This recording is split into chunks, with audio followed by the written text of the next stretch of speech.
Friends வணக்கம்.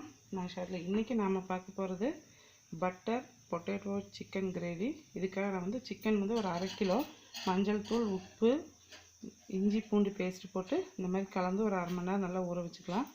உருளைக்கிழங்கு இது மாதிரி மீடியம் சைஸாக ஒரு 2 உருளைக்கிழங்கு கட் பண்ணி வச்சுக்கோங்க. அது வேணும்னா உங்களுக்கு போடலாம், ஆப்ஷனல் தான். தக்காளி ஒரு 2 பெருசாக எடுத்து இது மாதிரி நல்லா பேஸ்ட்டாக அரைச்சி வச்சுக்கோங்க. பெரிய வெங்காயம் 2 அதேமாதிரி பேஸ்ட்டாக அரைச்சிக்கலாம். இஞ்சி பூண்டு பேஸ்ட்டு நான் இந்த ஸ்பூனில் ஒரு 1.5 ஸ்பூன் அளவுக்கு எடுத்துருக்கிறேன். தனியாத்தூள் 1 ஸ்பூன், மஞ்சள் தூள் 1/4 டீஸ்பூன், மிளகாத்தூள் ஒரு 1/2 spoon, Kashmiri chilli powder 1 spoon, chicken masala ஒரு 2 ஸ்பூன், சீரகத்தூள் ஒரு 1/4 டீஸ்பூன் அளவுக்கு எடுத்துருக்கிறேன்.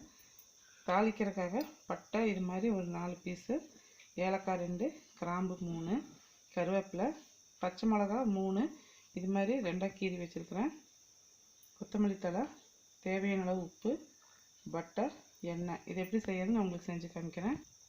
இப்போ எண்ணெய் கொஞ்சம் ஊற்றிக்கலாம். நம்ம பட்டர்னு போடுறதுனால கொஞ்சமாக போதும் எண்ணெய். எண்ணெய் நல்லா சூடாகட்டும். இப்போ எண்ணெய் சூடாகிடுச்சு. பட்டை, கிராம்பு, ஏலக்காய் போட்டுக்கலாம். அது லைட்டாக பொரிஞ்ச உடனேயே நம்ம கருவேப்பிலை, பச்சை மிளகாய் போட்டுக்கலாம்.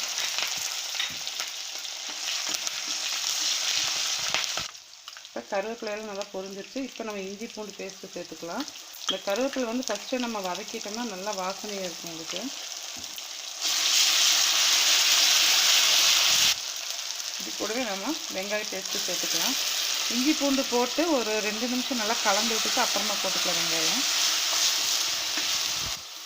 இப்போ வெங்காயம் நல்லா செவந்து வதங்கட்டும். இப்போ வெங்காயம் பாதி அளவுக்கு வதங்கிடுச்சு. இந்த ஸ்டேஜில் பட்டர் போட்டுடலாம்.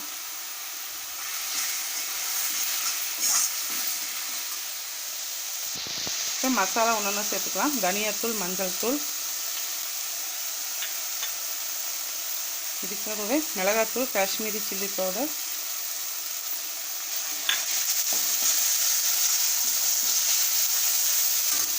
சிக்கன் மசாலா, இந்த சீரகத்தூள் இதுவும் போட்டு நல்லா கலந்து விட்டுக்கலாம். எண்ணெயிலே வதங்கட்டும் இந்த மசாலா. அப்புறமா தக்காளி சேர்த்துக்கலாம். இப்போ நம்ம அரைச்சி வச்சுருக்க தக்காளி சேர்த்துக்கலாம். தக்காளி சேர்த்துட்டு தேவையான அளவு உப்பு போட்டுக்கலாம். உப்பு நான் சிக்கன்லேயே போட்டிருக்கிறேன், அதனால் கொஞ்சமாக போடலாம். இது நல்லா வதங்கட்டும். வதங்கி எண்ணெயெல்லாம் பிரிஞ்சு வந்ததுக்கப்புறம் நம்ம சிக்கன் சேர்த்துக்கலாம். நல்லா கலந்து விட்டுட்டு மூடி வச்சு நல்லா வதக்கிக்கலாம்.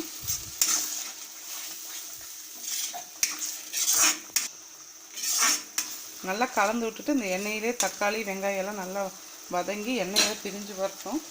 மூடி வச்சு வதக்கிக்கலாம்.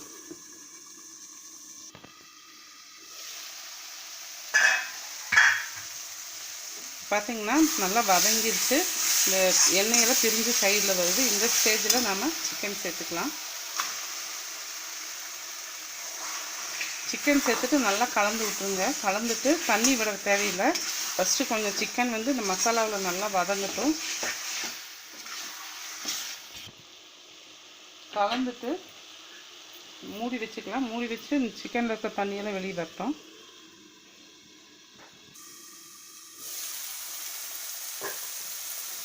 பார்த்திங்கன்னா சிக்கனில் இருக்க தண்ணியெல்லாம் வெளியே வந்துடுச்சு. கொஞ்சம் நல்லாவே வதங்கிடுச்சு. இந்த ஸ்டேஜில் நம்ம வெட்டி வச்சுருக்க உருளைக்கிழங்கு போட்டுக்கலாம். உருளைக்கிழங்கு போட்டு நல்லா கலந்து விட்டுட்டு ஒரு டம்ளர் அளவுக்கு தண்ணி ஊற்றி மூடி வச்சு வேக வைக்கலாம். மசாலா அரைச்ச தண்ணியுமே ஊற்றிக்கலாம். ஒரு டம்ளர் அளவுக்கு இருக்குது. ஊற்றி நல்லா கலந்துட்டு மூடி வச்சு கிழங்கும் சிக்கன் நல்லா வேகட்டும்.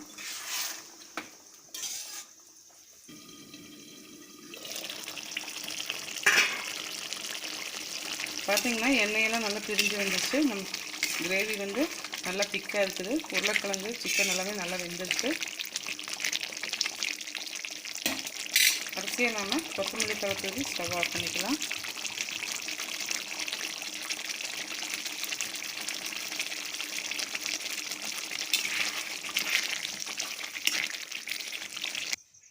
இப்போ சுவையான பட்டர் பொட்டேட்டோ சிக்கன் ரெடி ஆயிடுச்சு.